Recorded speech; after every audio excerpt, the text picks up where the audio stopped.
YouTube, how we doing, family? It's your boy, yo! And there's another episode of the Ballpark Show. I go through every MLB game every day and try and narrow it down to the plays that I personally see the most value in. Today's Thursday, September 18th. I have 3 games and 4 props at the end, so stick around. I do this every day for free, so please leave a like, subscribe to the channel, and let me know your favorite game in the comment section below. Without further ado, let me get into today's recap.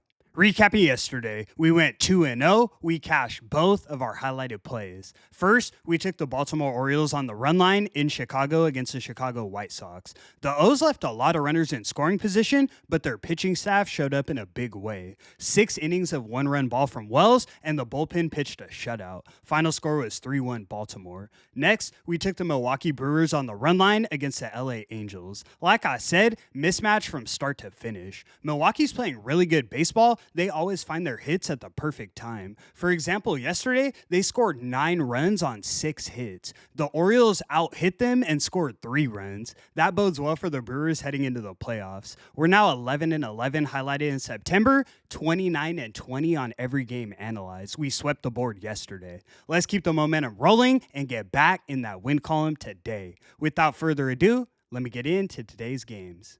In our first matchup, we have the Toronto Blue Jays in Tampa Bay taking on the Tampa Bay Rays. Blue Jays are minus 130 on the money line, and the total is 8 runs. On the mound, we have Chris Bassett going for Toronto, and we have Shane Baz going for Tampa. This might look like a mismatch in favor of Toronto, but I'd give the slight edge to Baz. He gets more strikeouts, more ground ball outs, and he gives up less hard contact. He's got a 3.8 expected ERA compared to Bassett, who's got a 4.1 expected. We should see improvement from Baz, while Bassett continues to regress. Tampa has a pretty significant bullpen advantage, so again, it comes down to can the Blue Jays outmuscle the Rays. They've been winning games in this spot, but like I always say, I can't trust this current Blue Jays lineup to stay top 5 long term. They're playing way above their pay grades. We're taking the Rays on the money line. You can find it for plus 108 odds as our highlighted selection. Let's move.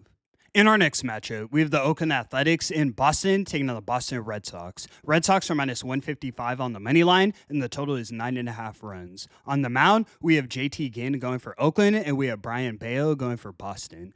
This is a similar situation to the Blue Jays and Rays game. Bayo has the better current numbers, but I see more upside in Ginn's advanced metrics. He gets almost twice as many strikeouts as Bayo, more ground ball outs, and he gives up a lot less hard contact. The Athletics offense has outperformed the Red Sox over the last 30 days. They've been hot, so the only clear advantage I see for Boston is in their bullpen. I don't blame you if you want to isolate it to the first 5 innings, but I think the A's get to Bayo enough to win the full game outright. We're taking the Athletics on the money line. You can find it for plus 130 odds as our next selection. Let's move. In our last and final matchup, we have the LA Angels in Milwaukee taking on the Milwaukee Brewers. Brewers are minus 193 on the money line, and the total is 8 runs. On the mound, we have Yusei Kikuchi going for LA, and we have Quinn Priester going for Milwaukee. The only reason I didn't make this a highlighted play is it really feels too easy. The Brewers have won Priester's last 18 starts in a row. I don't see a reason to fade them tonight. Kikuchi's got a 4.6 expected ERA, and amongst other issues, he walks 10% of batters he's faced. Against the Brewers, 9 times out of 10, you're fucked. We saw yesterday they scored 9 runs on 6 hits. That's taking advantage of the walk. Sure, by some miracle, the Angels could blow Priester up, but I still trust their bullpen in a comeback situation. We're taking the Brewers on the run line. You can find it for plus 110 odds as our last and final selection. All right, guys, let me get into the props. 2-1 yesterday. Let's keep the momentum rolling. First, we're taking Juan Soto of the New York Mets to get 2 or more bases. He's been in really good form, and he's got a 1.6 OPS against Randy Vasquez. The run or RBI is in play as well, but ultimately, I think he gets the extra base hit. Next, we're taking Lawrence Butler of the Oakland Athletics to get 2 or more bases. The way the A's offense is playing, close your eyes and take a pick. Lawrence has seen Bayo 5 times in his career, and he's got a home run with a 1.4 OPS. Lock it in. Next, we're taking Ezequiel Tovar of the Colorado Rockies to get 2 or more bases. He's let me down recently, but this is the get back. Great career numbers against Sandy, and we're in Coors Field. Last but definitely not least, we're taking Jackson Holliday of the Baltimore Orioles to get 2 or more bases. Arguably the most talented young bat in the league, a 600 average and a 1.3 OPS against Max Fried. If anyone gets to him, it's Jackson.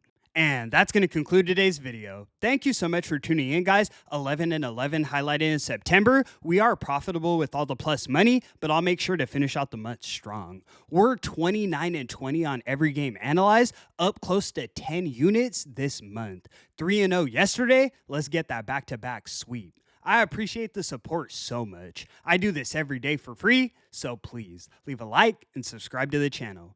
It's your boy, yo! And until the next one, I'm going to catch y'all. Peace.